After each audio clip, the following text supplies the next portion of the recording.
of it when you can. Speaking of taking advantage, when you're in sports like motorsports, NASCAR, you got to take advantage of getting to victory lane whenever you can.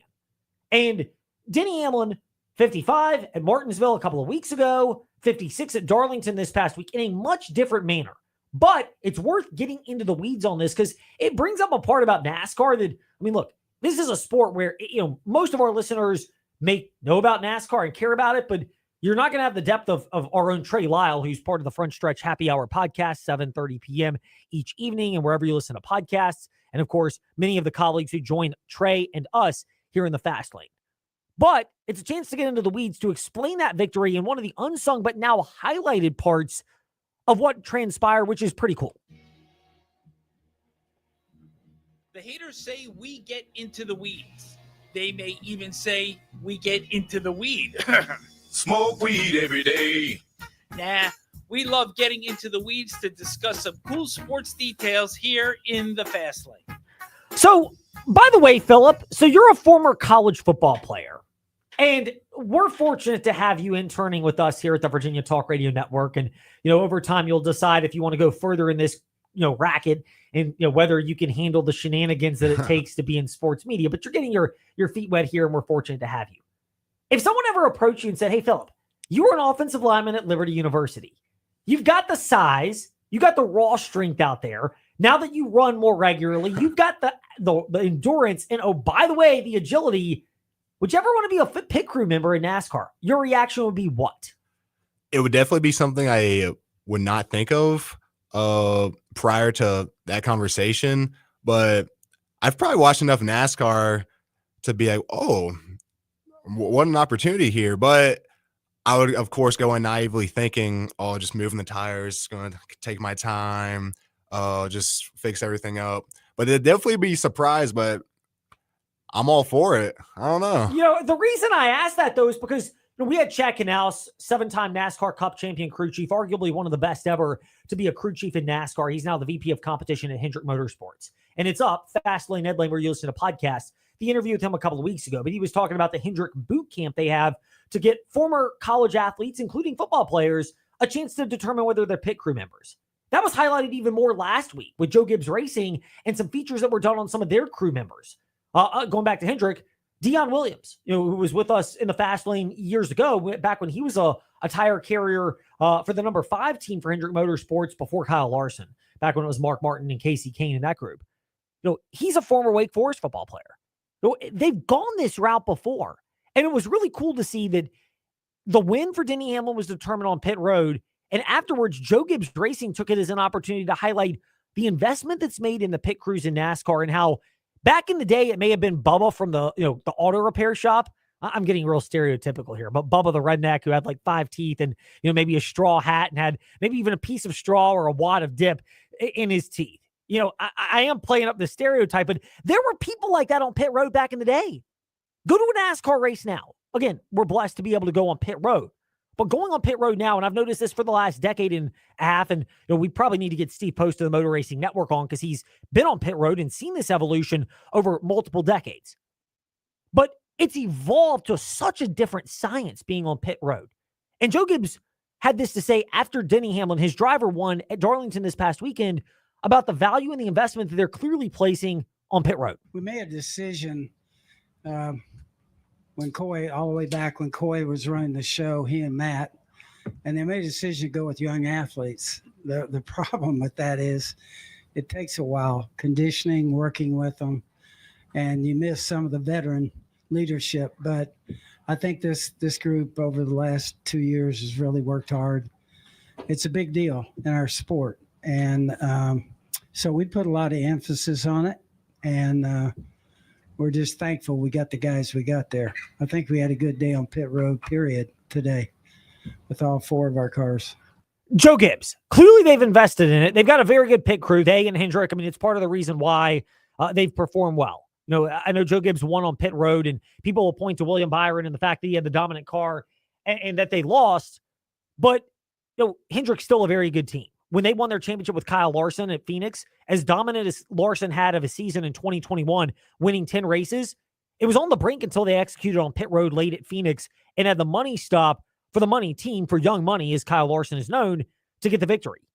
And for William Byron, they may have lost it on pit road, but you could argue Denny Hamlin won it because they did a good enough job preparing that car all week and getting William Byron ready enough to where even with the loss, Byron, the Liberty University driver and the Liberty University student, had this to say about his pit crew.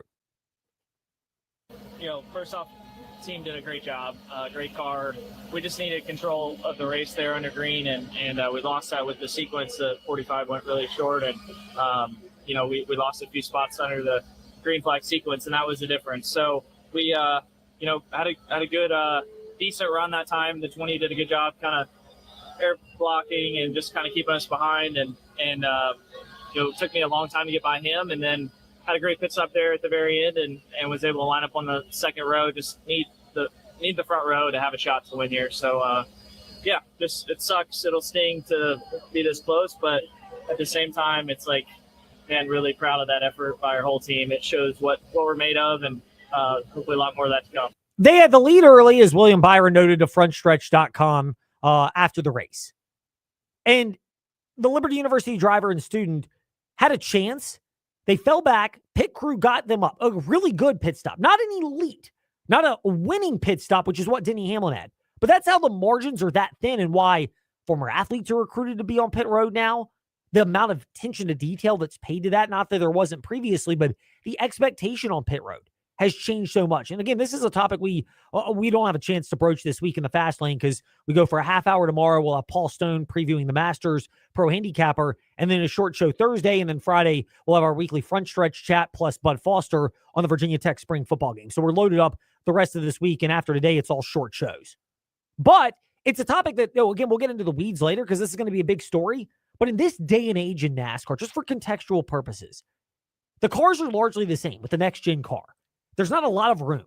Parts are the same. There's only so much you can do in terms of the setup and adjustments that are allowed within NASCAR. So the margins are thinner than ever before. And even though the best teams that figured this out, Gibbs, Hendrick, they've been the dominant ones this year. The next challenger has been Penske. I know Josh Berry won. Wood Brothers Racing, it's a cool story, but they do have the alliance with Penske, similar to 2311, which has been close, but not quite an alliance with Gibbs. And similar to the fact that Trackhouse at times, they've had alliances with Hendrick and with Richard Childress Racing. I mean, the cream has risen to the top in NASCAR. Cinderellas are more challenged than ever before. But because of that, the margins are thinner, and Denny Hamlin hit the nail on the head. As much as D-bag Denny, the arrogance of him comes out at times, he was right when he said this.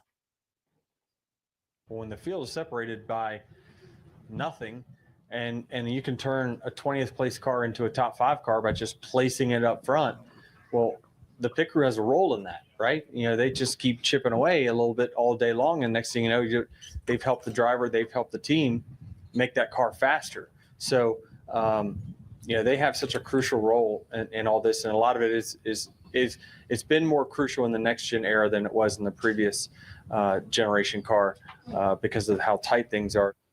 They are. They're as tight as they've ever been in NASCAR for the reasons we just outlined as we're getting into the weeds here on NASCAR, which is you have fewer areas where there's margin for error. Because of that, they're looking for better athletes on pit road because all those little things add up. And you may not quite have the athleticism to cut it in the NFL, where they're going to pay you more. So the better athletes with those split seconds of their athletic skills will go to the NFL. But guys that have played Canadian football, arena football, many of them were still high-level college players like our very own Philip Doss. All of those type of people still have a role, and it's why NASCAR has gone after them. And the evolution of pit road from, again, Bubba at the repair shop with a pack of dip in his mouth and a straw hat and maybe a piece of straw sticking out of his mouth. I mean, you may see a couple of those guys on pit road, but not nearly as many as you saw back in the day. Most of these are jacked up Philip Doss-like specimens out there on pit road. Now, when we return in the Fast Lane, people who are not quite at the Philip Doss level. They're in high school, not college. We'll discuss that with Ben Cates of NewsAdvance.com. Big soccer night. JF and EC Glass, boys and girls soccer. Big matchup. In the interesting angle to that rivalry, particularly in spring sports. We'll touch on that, plus the Lynchburg Hillcats, as Ben Cates has been writing about them, especially with a great after further review article at NewsAdvance.com that Ben will discuss when we return. This is the Fast Lane, VTRN Sports, on YouTube Live and Facebook and the VTRN Sports app. Selection, value, finance options, and exceptional service. Why start anywhere else? It's all in one location at the Used Car Superstore on the Sheeler Motor Mile. And with straightforward pricing and inventory arriving daily, there's no reason to start anywhere else than the Motor Mile. Volume selling means volume pricing, and we've got the volume. The Used Car Superstore is your one stop for most makes and models. Cars, trucks, vans, SUVs, many have miles in the teens, remaining factory warranties, and some are even local one-owner vehicles. Shop over 900 used vehicles in stock now, more than any other dealer in the area. Sheeler owns the finance company, so getting approved for credit is easy on the Motor Mile. With financing options for every budget, you're a valued customer and not just a number on the Motor Mile. The Used Car Superstore on the Sheeler Motor Mile, your premier family-owned car dealer serving Southwest Virginia and surrounding areas for 50 years. I-81 exit 118C in Christiansburg. Call 866-SHEELER1. Always open at Sheeler.com. And we're excited to welcome Honda and Hyundai to the Motor Mile family. Why start anywhere else? Guests are great, except unwanted guests. At Specialty Exterminating, we know the difference. Hi, I'm Sabrina Kennan with Specialty Exterminating. We help you keep unwanted pests out of your home. Now we can keep those reptiles away. Our new reptile repellent is the perfect add-on for your pest prevention service. It's pet and people safe, so it's perfect for any homeowner, especially pool owners and homes in wooded and rural areas. Call us so we can repel the reptiles. Specialty Exterminating, your pest prevention partner since 1979. When you're voted one of the best plumbers according to Lynchburg Living magazine, you want to hire the best. Sullivan Plumbing wants the best plumbers to join our award-winning team. Do you have a clean driving record? Do you have at least 4 years plumbing experience? Then you're a 5-star recruit, and Sullivan Plumbing would love to meet with you. Take the first step. Call Sullivan Plumbing in downtown Lynchburg or email sullivanplumbing@gmail.com. Do you have a sports card and memorabilia collection? Wow. Did you inherit one? Not sure what to do with it? BNC Sports has been your local hobby store for over 30 years, and they'll provide their professional assessment and can cash you out. No collection is too big or too small, so don't drop the ball. Stop by the mall or give us a call. BNC Sports, the game starts here. When shopping for auto insurance, it's worth paying a little bit more for strong coverage against uninsured drivers. That way, if you're on the wrong end of an accident, you and your family are protected from drivers with little to no insurance. Hi, I'm Randy Trost with Trost Law. Just a friendly reminder that saying yes to a strong policy with higher uninsured motorist coverage limits is a small investment that you can make to protect you and your family against a big headache. If you've been injured in a motor vehicle accident, call us at 777-HURT or visit trostlaw.com.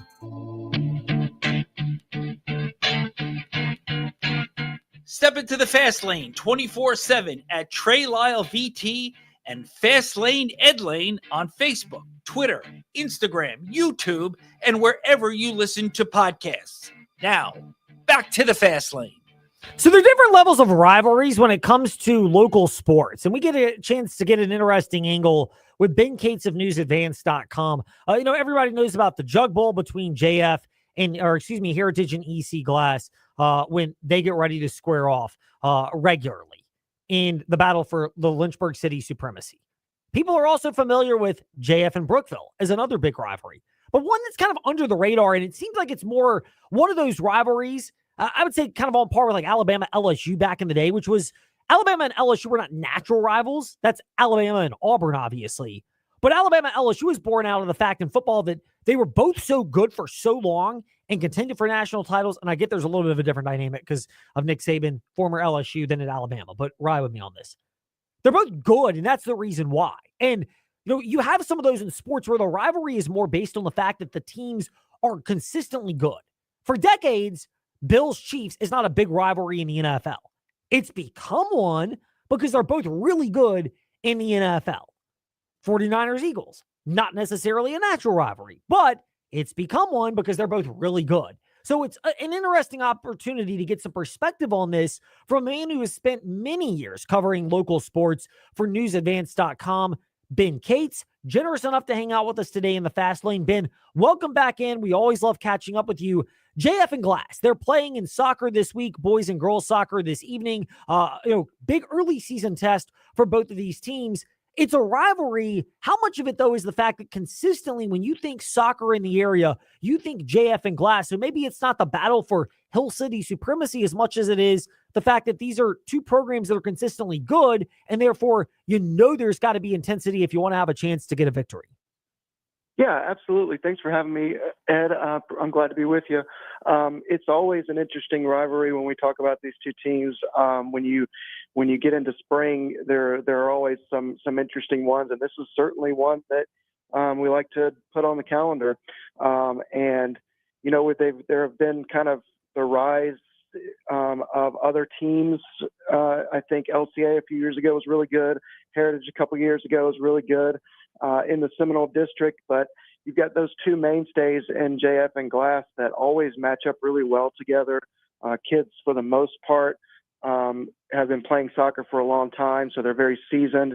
And it's a fun kind of rivalry for the soccer community, which I think is the kind of community that's kind of often not thought about as much, but is certainly a sizable community. And so a lot of people kind of perk up, pay attention anytime these two teams play. How much of the rivalry between Glass and JF in soccer, boys and girls soccer in particular, is the fact that both of these programs historically have had a really strong youth participation? Sometimes they play together and then split off when it comes to schools. Sometimes they play on different, local youth soccer teams, with the fact that, there's CVU, there's FYAA, and the fact that because of that, these teams are all familiar with each other.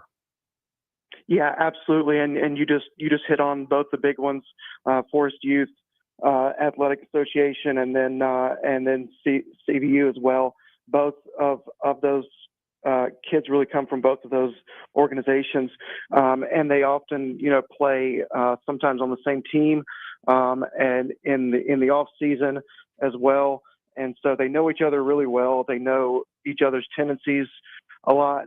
This year may be a little different coming into it because JF had to replace 15 seniors off of last year's team that went to the state title game, and so there's a lot of youth there, and so EC Glass has been traditionally, the last probably 3 years has been the younger squad in this matchup, and now Glass has a little bit more of the upper hand as far as having more upperclassmen, and so it's going to be interesting to see what both teams bring to the pitch tonight. It is. It'll be fun to watch. I look forward to it. You'll be at the boys. You and Bryson Gordon will have that covered for newsadvance.com. I'll actually be at the JF EC Glass girls matchup because we have an exchange student who plays for EC Glass. So we're rooting for a blowout either way so that she gets some screen time. I can't pretend to pick a side since we do JF Cavalier football presented by TrostLaw.com. But I guess for the sake of tonight, I'll be rooting for Glass just so that the house has got some level of symmetry. But, we mentioned with the boys, how similar is it on the girls' side? Again, these are both programs that, generally speaking, they've been near the top of the district most of the time, and in part because a lot of these players' playing experience goes way back to just their time at varsity. Yeah, Glass has had some really good pieces in their lineup the past few years, and kind of shocked JF, I think, a few years ago. But this is a JF program that Matt Newton has really brought it along, and they've had a good amount of postseason success, and probably had the chance to had the lineups at least the past couple of years to go a little bit further.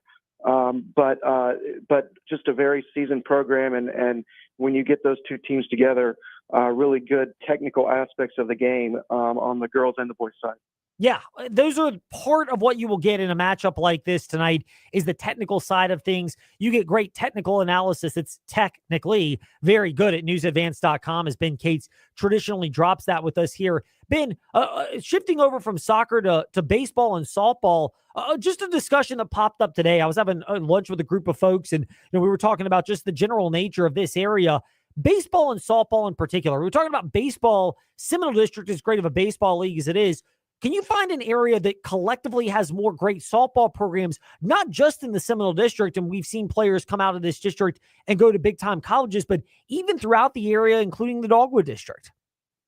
It's pretty special as when you add softball into that mix. just because we've talked a lot about the players who have come from this area who have gone on to Division I programs in the past 10 years. I think a lot of that started when you saw Brookville going back to back a number of years ago, and having several big time players that went on to successful careers. And I think there was a consensus maybe last year that some of that was going to drop off, some of that talent was going to drop off, and it really hasn't. As far as softball goes, we're seeing still some really good recruits out there. And then when you talk about baseball, I mean, it's always going to be a baseball community, I think, as much as football and basketball drive a lot of what high schools do. There's always been a love for baseball especially when you talk about Amherst and Jefferson Forest area, and those big pockets of communities that just really baseball is a passion, and so I'm expecting good things from the top tier of the Seminole and the Dogwood as well. That play gets underway, it is, but it'll start getting into heavier force, Seminole and Dogwood District play as the month of April progresses. Ben Cates hanging out with us today here in the Fast Lane. Ben, we'll wrap up our chat today on this particular point, but I know we touched on this last week. The Lynchburg Hillcats, you have a great after further review article about the makings of a scrappy squad. That's the title. Hillcats have makings of a scrappy squad this year.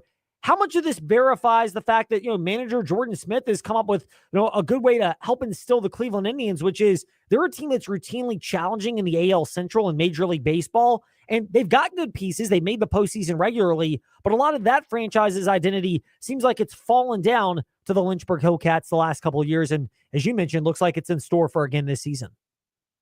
Yeah, I think, Jordan and some of the other people in the organization really talked recently about how this team the past couple of years and they're hoping this year as well tends to sort of mimic the Cleveland's kind of the rest of the entire franchise, and even up to the majors, where you're going to have good pitching and you're going to have timely hitting. For the Hillcats, that really means scratching runs across, a lot of singles and stealing bases. A lot, they're going to steal bases a lot. They're going to hit for contact, and they hope they get really good pitching. And it looks like they've got some good guys in the mix there. 3 games is not a really big sample, but to win 2 games in comeback fashion kind of sets the tone for what you want to do as you come into your home opener tonight. So I think this is going to be a team to watch. I think it's going to be a team that's most likely fighting for, the top 3 positions in the Carolina League's North Division. Ben Cates with us here in the Fast Lane, giving us an overview of what to expect from the Lynchburg Hillcats this upcoming season and kind of the scrappy nature. Of course, their games begin this evening over at City Stadium, and you can get your tickets, including a $10 food voucher, at lynchburg-hillcats.com. Ben, great to be speaking with you. Great to connect with you as always. We appreciate your time and look forward to chatting soon. Thank you. I appreciate you guys. Ben Cates with us here in the Fast Lane. And, he brought up the interesting point, but we mentioned it a moment ago. When you have these programs where students are playing each other regularly, and you may have noticed this, Philip, also because of playing football in the area, but there's FYAA, there's Lynchburg City Youth Football Organizations. When you have the volume of that, it kind of creates these rivalries that seem like they go well beyond just what we witness on the high school level. Yeah, especially when you get a little bit older, kids will go to other schools and whatnot, and just the people you grew up with in the community. Once you see them on the field or the court, it creates a different type of environment.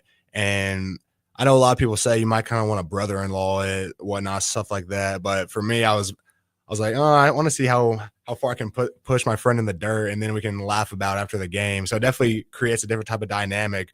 But it's crazy seeing people you grew up with on the other side of the field, and it's a different feeling, but it creates competition. So that's the most important thing. How much of that competition, and I'm asking you as a high school player because you're closer to that age and you played a much higher level of high school sports than I played, but how much of it is born out of the fact that, you get these matches where it seems like guys are trading blows left and right, and there's one way to settle all the trash talk away from the field, and that is actually just take it to the field. Yeah, especially facing schools like LCA, Brookville, LCA, JF, and most any of the schools in the area, but especially Brookville. You could feel the competition, just the level of everything going on, just be raised to another level. And it was almost raised more from the parents and the people in the stands than it was the players on the field, because we could be pre-snap just talking to the defensive tackle on the other side of the ball, and we might be just talking about something way other than football, but we have parents in the stands yelling, you're not going to touch my boy, like, we're going to kill you, I'm going to send you back to LCA. So it's all fun and games at the end of the day, but it's crazy out there, but it's a lot of fun. But that's what makes it cool. Rivalries, excitement, familiarity can breed a little contempt, but it can also make it spicy, yes, which definitely. is where these matchups are pretty cool. So that's the perspective of Philip. We got some from Ben Cates a moment ago. When we return, different perspective. No real rivalries. In fact, it was all friendly for Alex Ovechkin, maybe because the Islanders were up 2-1 when Ovechkin scored his record-breaking goal in the NHL the other night. Maybe it's in part because they went on to win, and the fans in New York got double dip. They got to see the record broken and their team get a needed victory to cling to slim playoff hopes. We'll get that perspective from somebody who will be joining us regularly. He and his colleague on the NHL Wraparound podcast, Neil Smith. But when we return, it's Vic Morin, slated to step into the fast lane. This is the VTRN Sports app and VTRN Sports on Facebook Live, YouTube, and Ask Your Smart Speaker, open VTRN Sports. We're here with Colt from We Fix Stupid Computers.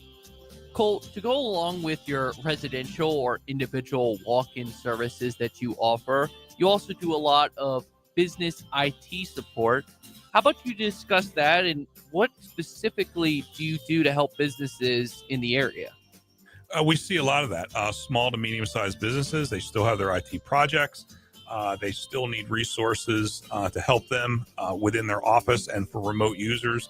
And so we'll step in and fill in the gap where we do a lot of projects for them, help them manage their resources, their budgets, and get their technology under control. Colt, how can these people reach out to you to assess their IT needs? Call us. Our number is 434-525-8590. Our website, wefixstupidcomputers.com. We're on Facebook, and our office is here locally, 14690 Forest Road, right next to Scott's Cabinet on 221. Are you ready to move to the next chapter of your life? That means you're ready for us. Hi, I'm Moyanne Harding, the region's only total turnkey realtor and interior designer. We'll come to you and help you decide what you're ready to let go of and bring you top dollar for those unwanted items. Most importantly, we'll sell your most valuable investment, your home. With decades of experience, just hand your keys to us and let the stress melt away. Call me today and book your consultation, www.moyanne.com. Moyanne Harding, brokered by Keller Williams. Do you know what a cold climate heat pump is? They're a new generation of heat pumps from Tara Lee Mosley that provide substantially more heat than traditional heat pumps, even when it's 5 degrees outside. This means your electrical auxiliary heat runs less, saving you big time on your electric bill. And with the recent spikes in electric utility rates, that's crucial. Plus, these new heat pumps qualify you for a $2,000 federal tax credit. Contact Tara Lee Mosley for more info on the new cold climate heat pumps. Guests are great, except unwanted guests. At Specialty Exterminating, we know the difference. Hi, I'm Sabrina Kennan with Specialty Exterminating. We help you keep unwanted pests out of your home. Now we can keep those reptiles away. Our new reptile repellent is the perfect add-on for your pest prevention service. It's pet and people safe, so it's perfect for any homeowner, especially pool owners and homes in wooded and rural areas. Call us so we can repel the reptiles. Specialty Exterminating, your pest prevention partner since 1979. When you're voted one of the best plumbers according to Lynchburg Living magazine, you want to hire the best. Sullivan Plumbing wants the best plumbers to join our award-winning team. Do you have a clean driving record? Do you have at least 4 years plumbing experience? Then you're a 5-star recruit, and Sullivan Plumbing would love to meet with you. Take the first step. Call Sullivan Plumbing in downtown Lynchburg or email sullivanplumbing@gmail.com.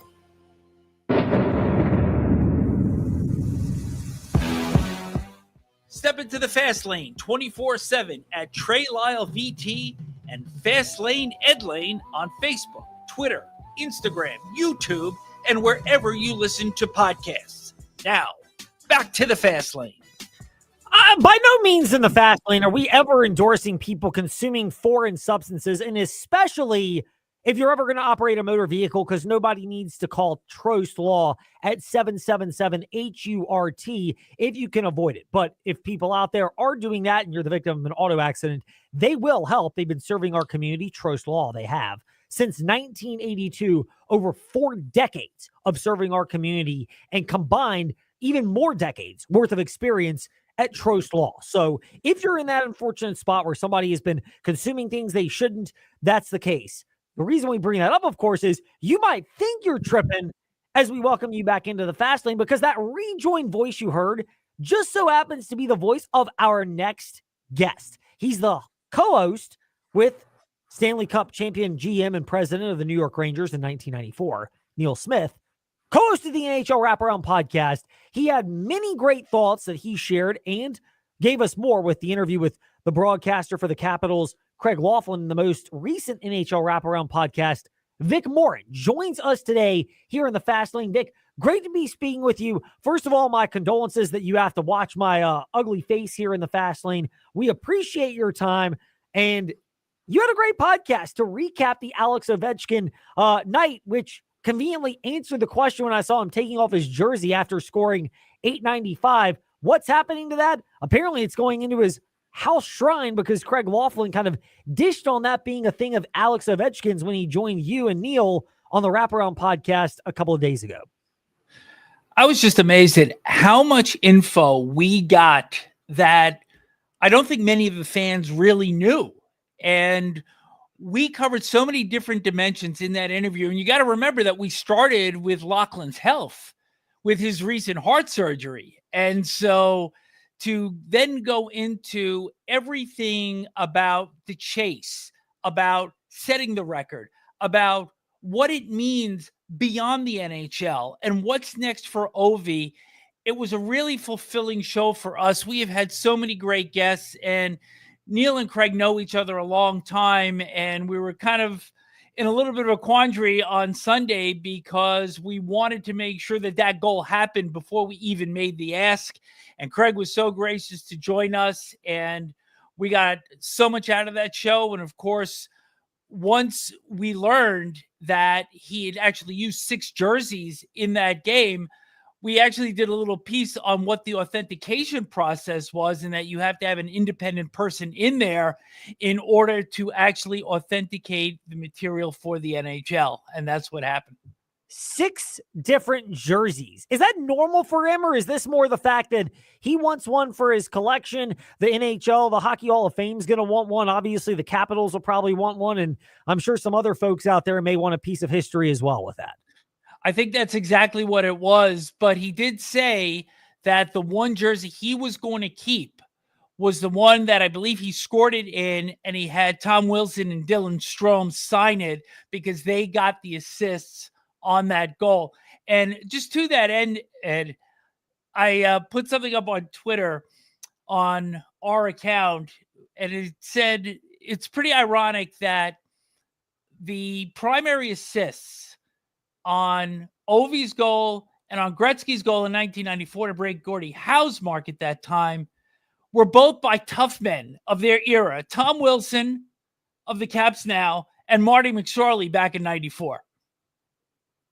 I don't even know which one of those two would be deemed tougher or deemed more. You don't want to run into them on the ice or somewhere else, because they both have a reputation of playing aggressively, shall we say. We shall. Vic Morin with us here in the Fast Lane. He's a co-host of the NHL Wraparound podcast. He and Neil Smith, the general manager of the 1994 Stanley Cup champion New York Rangers and veteran of the NHL, they tag teamed to put that podcast together, and they have been all over the Alex Ovechkin chase that culminated Sunday when he got his 895th career goal, passing Wayne Gretzky. The Gretzky angle to this, How impressed were you with how Gretzky handled this? Because in sports, sometimes you get athletes where they don't want their record to be broken. Gretzky not only was happy to have it, he was along for the ride. And he learned from Gordie Howe from a very young age. Gretz has been a celebrity, even from as young as 9 years old, when he was setting records in Pee Wee and midget hockey and all the way up through juniors and then in the WHA, and then to come into the NHL in 1979 when the Oilers were annexed along with 3 other teams from the WHA into the NHL. So he has learned at a very early age that this is part of it, and being gracious, which he has always been, that didn't surprise me in the least. And so when the time came, he was as gracious, handing off the torch to Ovi as Gordie Howe was to him on March 23rd, 1994. Vic Morin with us here in the Fast Lane NHL Wraparound podcast host, and discussing the Alex Ovechkin goal-breaking mark that he eclipsed on Sunday against the New York Islanders. The environment in which that took place. It was a road matchup, but your colleague Neil Smith was there and mentioned that even when the match was the game was going on, as soon as Ovechkin was on the ice, it felt like everyone wanted him to break that record. Was that the reality throughout the entire buildup, or did that come quickly because the the Islanders, better not get that one slipped up. Freudian slip there. But the Islanders were in control from the beginning and then quickly asserted themselves once again after Ovechkin broke the record. Neil put it perfectly today on our New York-centric show, because we did wind up doubling back to that game. And he said the goal was the game for the Capitals. That was the aim. And as you know, Ovi passed on the opportunity to go for the empty net against Chicago on Friday and actually had 3 shots in the final minute. And Spencer Knight came up pretty big to keep himself out of the record book, so to speak. But I think, as you said, going into your break, the Islanders got everything that they want, or Islander fans got what they want. They got a win, and they got to see history. And all you need to know about that game is that's a team that's had a hard time selling out its building this year. And as soon as he got his goals Friday against the Chicago Blackhawks to tie the record, the secondary market had seats in the upper bowl at UBS Arena going for at least $630. You didn't grab one of those? I did not. I just had the sofa growing out of my keister and I watched it at home. That's not a bad way to consume it, though. Yeah. To get that. So a couple of angles on this. The Alex Ovechkin goal scoring mark that he broke against the Islanders the other day. One of them being you and your co-host on the NHL Wraparound podcast, Neil Smith, are much more steeped in hockey tradition. No, I would have loved to have seen it Friday as someone who may or may not have had a bet on, I cashed my bigger one on 2+ goals. So I made money Friday night on Ovechkin getting 2, but may or may not have thrown a little extra on the hat trick and would love to have seen it. But even me as a sports fan thought, that seems like the cheap way to break a record. Is that a reasonable presumption? And does that endear Ovechkin even more that he did not break the record on an empty netter at home? Instead, power play advantage, but that's through the legitimate flow of a hockey game. Well, as I said, he had 3 great shots in the last minute with the goalie in, but Ovi has the all-time record for empty net goals with 65. And we even chided a little bit that as he was coming up through the 870s and the 880s, and Spencer Carberry was putting him out with multiple goal leads, and he was, putting a few in here and there. And I think he's got 8 empty netters this year. But when Carberry leaned over to him and asked him if he wanted to be out there, that he said no, said a lot. And even Lachlan and Joe Beninati on the Monumental Sports telecast, they didn't want to call it into an empty net either. So I think this ended exactly how it was supposed to. A power play goal, shot from the left circle. It wasn't the one-timer, but it was an 86-mile-an-hour wrist shot that exploded off his stick, like we have seen so many shots from him in the past. The guy's a specimen. That's all you can say, that he is literally a freak of nature that he could go at this pace, this hard, with this much energy a year after, quite frankly, a lot of people, including myself thought maybe this is the end of the road for him. And he has proved everybody wrong. What does it say about Alex Ovechkin, Vic? And what does it say about just the sport of hockey that this mark engendered enough reaction to get LeBron James, Michael Jordan, the second and first best basketball players of all time? Got to get my jab in at Trey Lyle from the morning warm-up there. But, LeBron and Michael congratulated him. Derek Jeter did. Simone Biles. This transcended hockey to all sports. It did. And as I'd said on the show, I think when you look at Emmitt Smith's numbers for rushing yards, you look at LeBron's points, those are big numbers. Now, you put the NHL goals against Barry Bonds, and the Bonds record is flawed because of the steroid use. Whether he did or didn't, it's suspected that he did, and that in and of itself has him out of the Hall of Fame. There is a purity about this record, and truth be told, the person coming up who a lot of people believe is the Maple Leafs' Austin Matthews as the most likely to ever threaten this record, he's not chasing 895. He is likely chasing close to 1,000. And that's why this record may be unreachable. And if it's reached, I'm probably not going to be around for it. Yeah, who knows how many of us will be around if that ever happens, Vic. We'll wrap it up on this. We'll hold what this means for the Capitals for the next time, whether you or Neil join us next week. We'll get that sorted out later. But for this particular mark, what does it say about the NHL? How do they handle this from a broadcast standpoint where Craig Laughlin and the Capitals crew, they weren't alongside for all of them, but they were at least able to be there Sunday as part of, kind of alongside TNT having the main coverage? I thought it was great. I think it's terrific that for Washington fans, they are used to hearing their own voices, even though they've heard Kenny Albert and Brian Boucher and Eddie Olchuk as often as all the other fans around the United States. This was a historic moment. Joe Beninati and Craig Laughlin had been with OV throughout his career. And quite frankly, the local telecast had every right to be there. And I'm glad that they were. They did a great job calling it. And it's a piece of history for them that is well earned as well. Selfishly, I'd say I would have loved to have had Doc Emmerich there, but he was not going to parachute in for one game just to get this record. He is, from all accounts, based on our interactions, and we've had him in the fast lane before, as classy as it comes and would never have done that. So he did not upstage Kenny Albert, who had a good call on the national side. The Washington crew had their own, and we got the great recap of it from someone who spoke with part of that Washington call. Craig Laughlin joined Vic Morin, our guest today in the Fast Lane, and Neil Smith on the NHL Wraparound podcast. Vic, great to chat with you today. We'll get to playoff talk the next time you or Neil or someone joins us next week in the Fast Lane. Looking forward to more of these as we continue the chase to see if Washington or Carolina or someone from our backyard can hoist the cup in a couple months. Terrific. Looking forward to it. Indeed. Vic Morin with us here in the Fast Lane. That wraps it up today. We'll have more with Vic going forward. By the way, programming note, Frozen 4, we'll have that 5:15 this coming Thursday on the VTR in Sports app. We're back tomorrow at 5. If you missed anything today, Fast Lane, Headlane, wherever you listen to podcasts.